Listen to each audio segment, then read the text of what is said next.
какой части тела начинается красота и здоровье женщины? Это кишечник. Да, именно кишечник. Микрофлора кишечника влияет на проявление различных кожных заболеваний. Это и акне, розация, атопический дерматит, экзема, выпадение волос. Меня зовут Юлия Щербатова. Я врач-дерматокосметолог, хирург и основатель клиники. Я знаю, что красота женского лица начинается со здоровья ее тела. Посмотрите ролик до конца, чтобы не пропустить историю нашей пациентки. То, что защищает нас в кишечнике от различных инфекций, это наш здоровый микробиом. Что такое микробиом?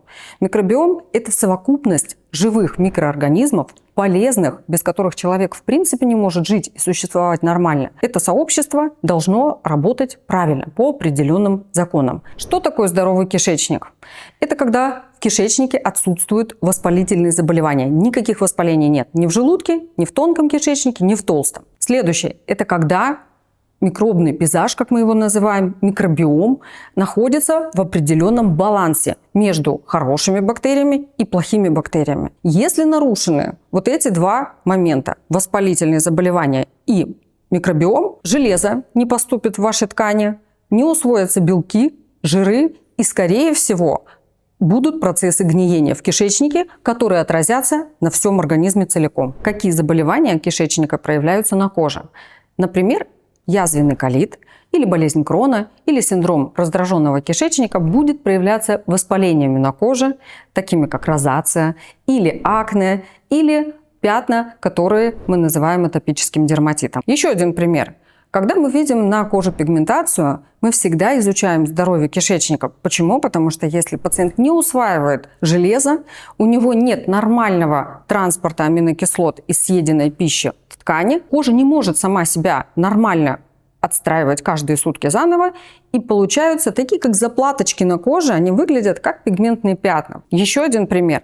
Когда выпадают волосы, и вы пытаетесь найти причину, по которой они выпадают, обратите внимание на ваш кишечник. Если волосы получают недостаточно питания, если они получают недостаточно железа, если они получают недостаточно микроэлементов, они гарантированно будут выпадать. Вы будете лечить их какими-то инъекциями, какими-то процедурами, а причина находится в больном кишечнике. Пришла пациентка ко мне на прием. Молодая женщина, девочка, можно сказать, 20 с небольшим лет, 22 что ли. Жалуется в этом возрасте на пигментные пятна, на потерю тонуса кожи на лице и на шее, на то, что кожа тусклая, на круги под глазами, на плохое качество волос. Параллельно выясняю, что она провела много-много разных процедур и, в общем-то, ничего ей не помогает. Когда я задаю вопрос, что же эта девочка ест, выясняется, что она ест мало, аппетита у нее нет. То, что она съедает, неизбежно вызывает боль в животе. Параллельно выясняю, что нормального стула у нее не бывает примерно никогда. В общем-то, здесь все печально. Она никогда не связывала эти события, свою красоту и состояние своего кишечника.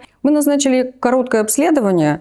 Это общеклинический анализ крови, это программа. И выяснили, что у этой пациентки не происходит нормального усвоения пищи. Не расщепляются те мышечные волокна, то есть она не может переваривать мясо, она не может переваривать растительные волокна. Все это в программе очень даже видно. В общеклиническом анализе крови мы увидели хроническое воспаление, гипоксию и лейкоцитоз. Дальше было прекрасное, потому что мы провели очень плодотворную работу с эндокринологом и косметологическими методами, и пациентка у нас через 2 месяца изменилась до неузнаваемости. У нее стало лучше качество волос, она стала выглядеть так, как положено девочке выглядеть в 22 года. У нее исчезли пигментные пятна, у нее исчез вот этот несчастный тусклый цвет лица, у нее наладился стул и, наконец-то, перестал мучить дискомфорт в кишечнике. Если вы приходите на прием к косметологу, и он не собирает ваш анамнез, не интересуется проблемами, которые происходят в вашем теле, а только на лице, и сразу предлагает вам пройти какую-то косметологическую процедуру, вы точно попали не туда. Косметолог – это прежде всего врач, а не исполнитель каких-то процедур на каких-то аппаратах. Если вы чувствуете и наблюдаете, что с вашим кишечником и с вашей кожей происходит что-то неладное, приходите, пожалуйста, в нашу клинику, ссылка будет в описании, и мы обязательно поможем разобраться. 5 привычек, которые разрушают ваш кишечник. Первое – это отсутствие свежей зелени в вашем рационе. Зелень в вашем рационе – это такой букет из трав, которые вы едите каждый день. Норма для человека – это примерно 300 грамм свежей зелени ежедневно. Это базилик, петрушка, укроп, кинза, шпинат. Та зелень, которая насыщена полифенолами, насыщена клетчаткой, насыщена теми компонентами, которые помогают микрофлоре кишечника быть здоровой. Вторая вредная привычка, разрушающая ваш кишечник – это вегетарианство и веганство. Потому что недопоступление животного белка гарантированно не даст кишечнику материалов, из которых строится стенка кишечника. Поэтому, если вы не употребляете достаточное количество белка и никак не компенсируете это другими нутритивными продуктами, закончится это печально. А как именно? Гибелью микрофлоры и разрушением стенки кишечника. Вы готовы к негативу в комментариях? Да как вы смеете? Как тут можно быть за?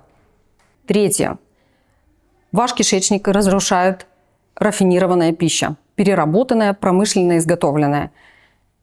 Наш кишечник такого не понимает. Флора такое не ест. Поэтому, когда в вашей пище много присутствует сахаров, много тех продуктов, которые изменены до неузнаваемости от исходного состояния, закончится это печально тем, что у вас будет снижаться количество полезных бактерий, а расти все время количество вредных бактерий. И вы всегда будете в дефиците клетчатки. Четвертое – это сосиски, сардельки, колбасы и прочие мясные вкусняшки, которые принято считать полезными. Получите с этими продуктами минимальное количество белка, не обманывайтесь тем, что написано на упаковке. Усвояемого белка там практически нет. Но то количество консервантов, стабилизаторов, подсластителей, красителей, которые присутствуют в этих продуктах, буквально даст стоп-кран вашей флоре. Она просто перестает размножаться. И поэтому мы получаем то состояние, которое мы называем дисбиозом.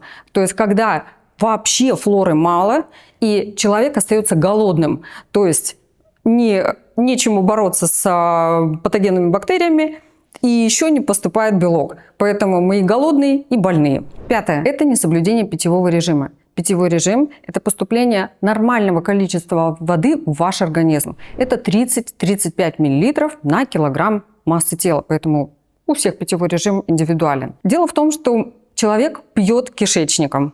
Вы удивитесь. Дело в том, что реабсорбция воды происходит исключительно в толстом кишечнике. А в почках происходит фильтрация плазмы крови, и это другой процесс. И если вы не допиваете воды, то ваш кишечник разрушается и очень грустит. Что же может вас насторожить? Когда кишечник не в порядке? Когда он вздувается, что-то бурлит в животе, когда есть повышенное газообразование. Когда поносы и запоры чередуются, либо когда вообще есть поносы и запоры. В норме человек ходит в туалет по-большому 1 раз в сутки. Это норма. Если по-другому, это беда. Если ваш язык приобретает некрасивый коричневый или желтый или белый налет, или становится очень сухим, это тоже один из симптомов плохой работы кишечника. Если ваша кожа на плечах, на груди, на локтях, на бедрах стала похожей на гусиную, такая сухая, с такими точечками, это тоже симптом плохой работы кишечника. 3 практических совета, как поддержать здоровье своего кишечника. Первое – это увеличить количество зеленой продукции. Это овощи, это травы, это то, что является пищей для ваших полезных бактерий. Второе – это сокращение сладостей. Сладкое любят плохие бактерии, патогенные мы их называем. А вот хорошие бактерии сладкое не едят. Поэтому, сокращая количество сладостей в своем рационе, вы помогаете своему кишечнику. И третье – это минимизировать стресс и профилактировать стресс. Потому что на скачках кортизола, когда мы испытываем стресс, вся флора гибнет. И это огромная проблема, которую очень трудно чинить.